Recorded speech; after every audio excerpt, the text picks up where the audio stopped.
Oh, hello. Hey, Ro. How are you? I'm great. What's your name? Misty. I'm Ike. Hey, Ike. Hey, nice to meet you. You want to do a pop culture podcast? Sure.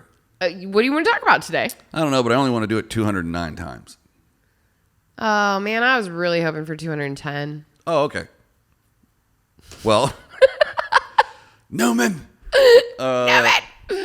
Today is a versus day. It is a versus. We love ourselves some verses. They're fun. Yeah, but we don't really argue about it. We like to just say that both things are great. We do. We always end up at the end going, they're equally great for different reasons. Yeah. And today we're going to debate. Well, I don't even think we're going to debate. We're going to tell you facts about the. Wow. Oh my! I have developed a stutter this week. It's okay. For real. You know what? Maybe you just need this weekend to just take a load off and get some relaxing rest. Yeah, I think I will. I think I'll maybe go, some self-care. You know Go what get I'm yourself gonna a manicure. Maybe, but while I do that, I'll be watching the series finales of Frasier and Seinfeld. Really? Because that's what I want to talk about today. It couldn't be a coincidence. It couldn't be a coincidence that we do this show. We're just so on the same wavelength. Yeah. So, right off the bat, what was your favorite? If you had to pick a show between Frasier and Seinfeld, which one did you like more? Definitely Frasier. Wow, that was fast. 100%. You know what's going to shock you? Tell me. I 100% agree with you. Oh my God. Yeah, 100%. Really? Even as a comedian, I would prefer to watch Frasier over Seinfeld. Okay, so here's my thing. Okay. I see the reason why people were drawn to Seinfeld. Mm-hmm. I myself don't appreciate necessarily neurotic humor. Right.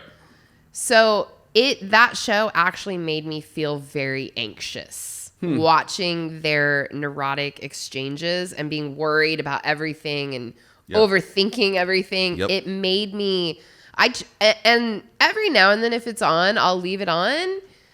But back then, I think I was in a place like in my head that I was just very anxiety ridden and it made me feel even worse. And I was like, I have to stop watching this. Like, I get why people love it and I see the genius in it. Mm-hmm. I just personally, it wasn't my thing. Well, let me throw this at you. Mm-hmm. Do you like Curb Your Enthusiasm?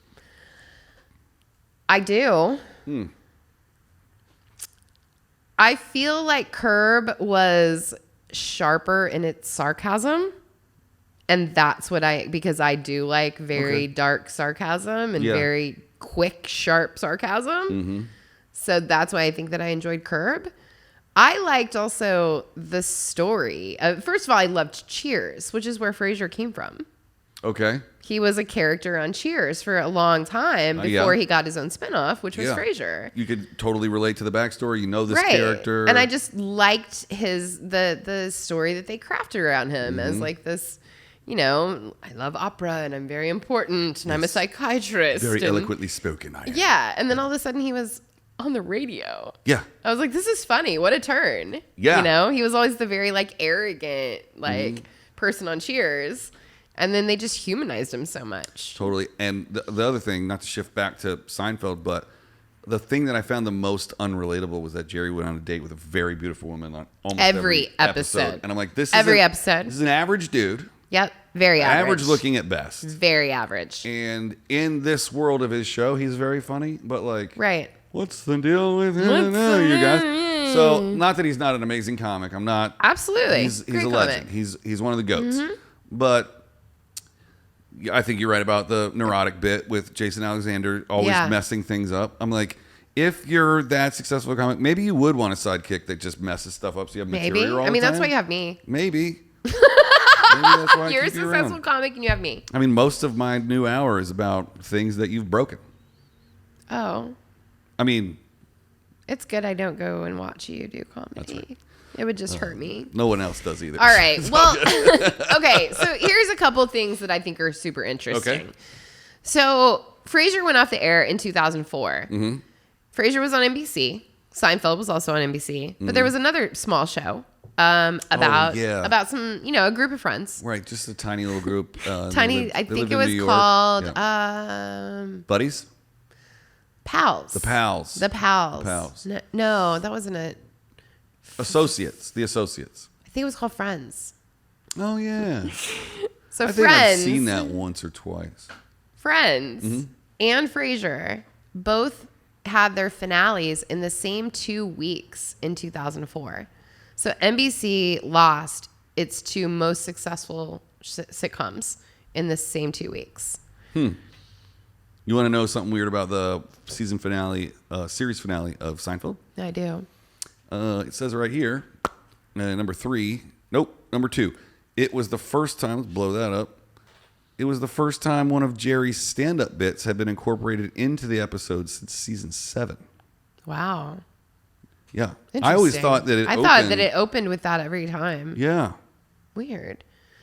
But maybe inside the episode was one of his bits. Maybe. Yeah, that's interesting. You said something really cool earlier, though, that I just had never thought about.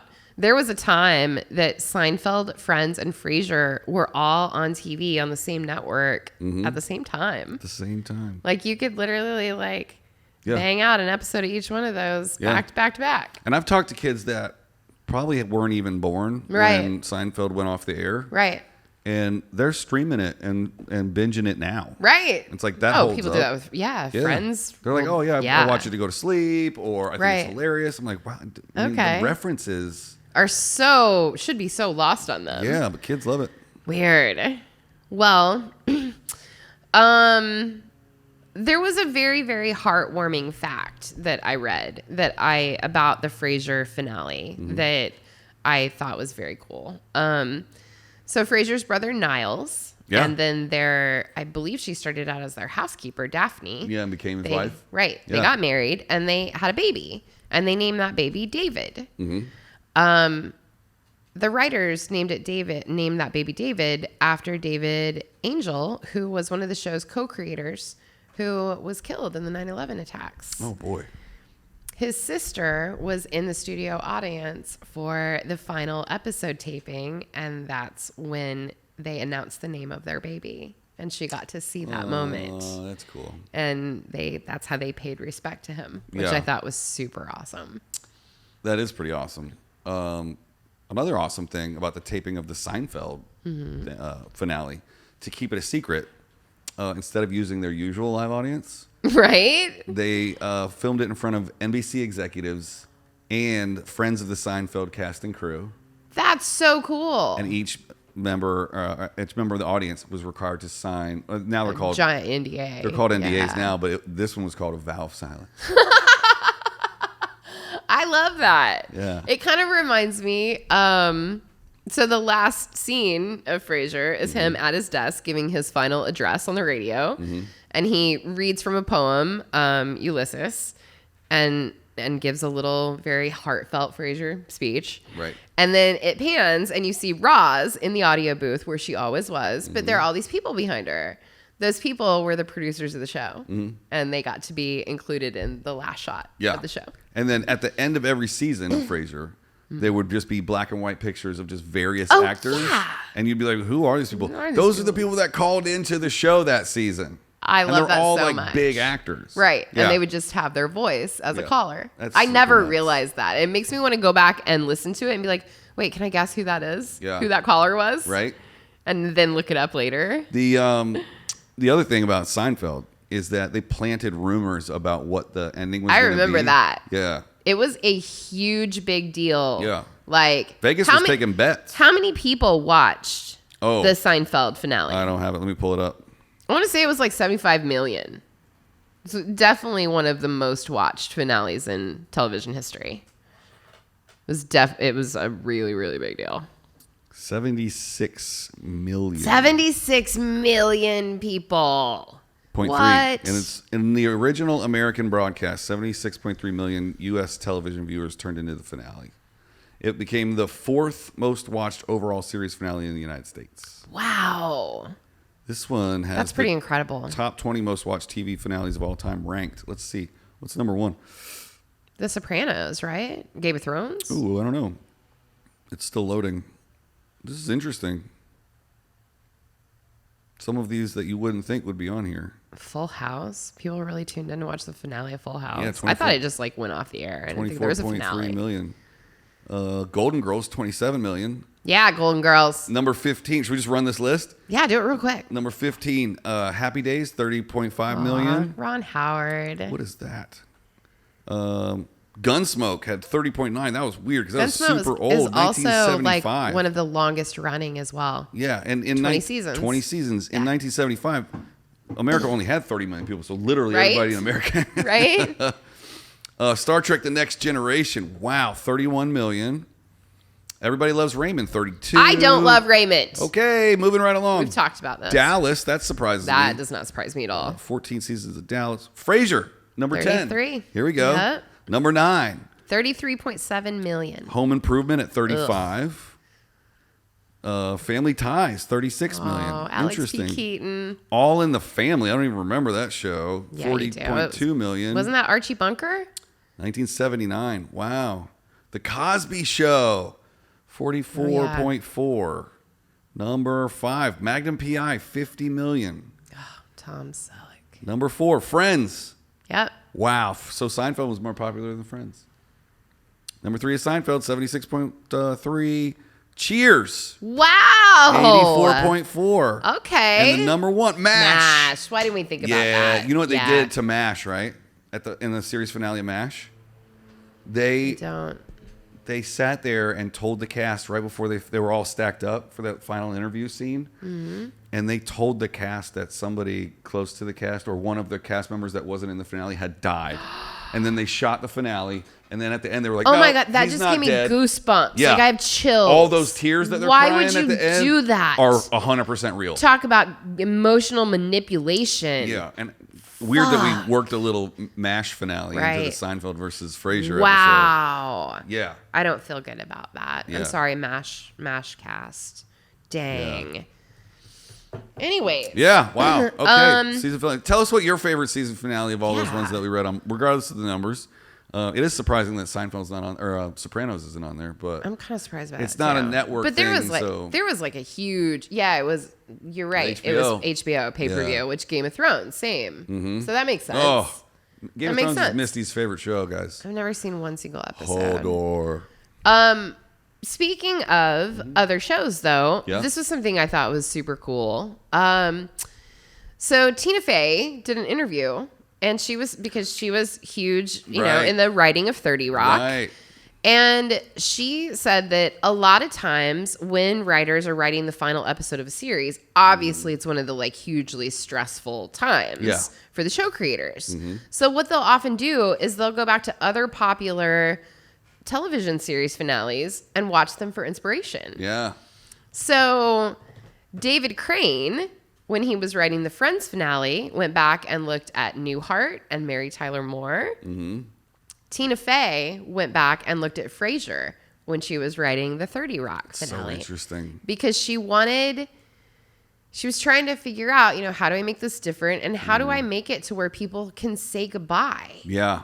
And so she realized from watching Frasier that she learned that it's okay to let your characters say goodbye to each other in the actual finale episode. You don't have to worry if it's cheesy because you aren't ever going to you're not making another one. Yeah. You can do whatever you want. Yeah. And so she, you know, it was okay for, you know, it's a goodbye and you can write it as a goodbye. It doesn't have to have a cliffhanger. It doesn't have to, you can let them be sad and say goodbye to each other. Totally. Which is super weird because when you go to like sell a TV show, the executives want to see like a character Bible of all the characters, and then they want to see the season arc. Just a little blurb about what episode's going to be about. So I always assume that these writers have they've thought about this arced for out the whole thing, right? But what they do is they arc out like 1 or 2 seasons, and then we're never going to get past that. Right. But then when they do, they're coming up with it on the fly. They're like, and it really could come down to right before the last episode. Like, okay, we've put these characters in all these places. Right. How do we want to extract it? Yeah. And that's why there's a cliffhanger at the end of Frasier. And, you know, he's on the plane. Yeah. And they think he's going to San Francisco or New York. But then when he lands, he's in Chicago to find his love. We should end on a love note. We should. You know what? I think that's it. Yeah. I think that's how you end it. They both were great. Mm-hmm. There was such huge hype around Seinfeld, and the way that they kept it all under wraps was incredible. Yeah. It was a 2-parter, right? Yeah. Yeah. I think so.